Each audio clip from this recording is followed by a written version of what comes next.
6 heures du matin. Le traditionnel briefing de René Metsch, qui a pour but d'expliquer aux concurrents les difficultés de l'étape du jour, a lieu auprès du camion d'Africa Tour. On prend ses notes pour repérer ce qui se passe exactement sur le roadbook. On se restaure un petit peu. Certaines critiques ont été émises contre l'organisation et le fait que de nombreux amateurs aient été éliminés dès le début. René s'explique. On m'a souvent accusé, j'ai entendu ça, mais enfin j'entends simplement, qu'on voulait éliminer tout le monde dès le départ, surtout parce qu'il y avait trop de monde, parce qu'il y avait 600 concurrents. Moi je dois dire une chose, c'est que quand j'ai pas attendu le mois de décembre pour faire le circuit, vous devez bien vous en douter, j'y ai travaillé une année pratiquement sans arrêt, et le circuit il était prêt au mois d'août, il était déjà conçu au mois d'août, et au mois d'août je ne savais pas du tout qu'on aurait entre 600 et 500 concurrents. Alors, c'est le 10e anniversaire, on a voulu que ce soit un rallye d'exception et ça le sera.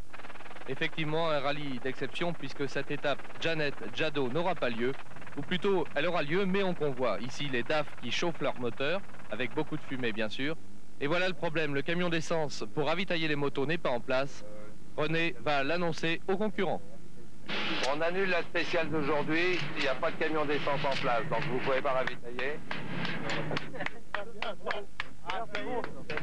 On va aller quand même à Jado, mais on va prendre la ligne des balises, donc l'autre ligne de balises qui sont doubles, les deux balises doubles. Bon, vous allez partir en convoi tous ensemble jusqu'au premier carrefour. Vous attendez pour partir. Il n'y a pas de spécial non plus. Pourtant, contrairement à ce que l'on peut penser, ce ne sera pas du repos. Le convoi avance lentement et ce soir, ils arriveront dans la nuit à Jado.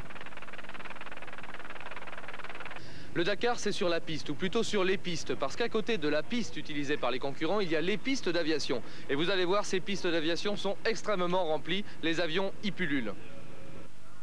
Ça, c'est le désert, ou plutôt ça, c'est le désert aussi. Et ça, c'est une piste, ou plutôt ça, c'est une piste aussi. Et oui, manche à air, donc piste d'aviation.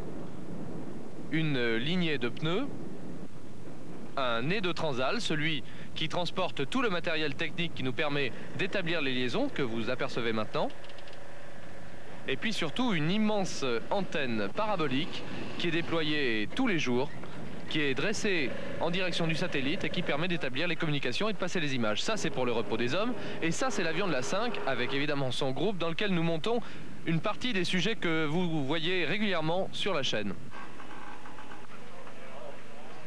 On procède aussi à quelques petites révisions techniques à l'occasion des étapes, sous l'œil intéressé bien sûr des populations locales. Mais tiens, on dirait que l'endroit attire du monde. Attire même de plus en plus de monde. Et oui, c'est qu'il faut savoir qu'en marge du rallye auto, moto, camion que vous connaissez et que nous tentons de vous décrire de la meilleure manière qui soit, eh bien se déroule un autre rallye, c'est le rallye des avions. Et parfois même, c'est la cohue des avions sur les pistes qui ne sont pas du tout prévues pour accueillir un tel trafic en aussi peu de temps. Tous ces avions, eh bien, ils sont destinés à transporter l'assistance technique, mécanicien, team manager, les pilotes ici, Patrick Zaniroli, qui ont abandonné, et aussi les mini-motos qui nous permettent de nous déplacer le plus rapidement possible pour aller au bivouac ou à la ligne d'arrivée. Le tout relié naturellement par de puissants moyens radio. Ça, c'est le PC radio de la course, le centre nerveux et vital, où toutes les informations parviennent. C'est le centre également qui établit les classements et qui les transmet en Europe. Ici, l'avion de presse, on commence à être vraiment très bien installé. Il y a 3 ou 4 ans, chacun écrivait sur son papier assis sur un caillou dans un coin. Maintenant, on en arrive aux petits ordinateurs où les journalistes peuvent taper directement leur papier. Et on peut aussi téléphoner directement avec la France. C'est un plaisir grâce aux liaisons que Yves de Villers nous a mis en place. Il nous explique comment. C'est ni un miracle ni un mirage, c'est un développement technique supplémentaire de l'industrie française qui marche plutôt bien pour le moment. Pour être simple et raconter simplement, là vous avez vu depuis le début du Paris-Dakar, on utilise une grande antenne qui est fabriquée par Alcatel, qui est une antenne de 4,80 m qui nous permet d'envoyer le signal image du journal de 13 h, du journal de 20 h, des magazines, depuis le site au milieu du désert vers la France. Démonstration si vous voulez téléphoner chez vous.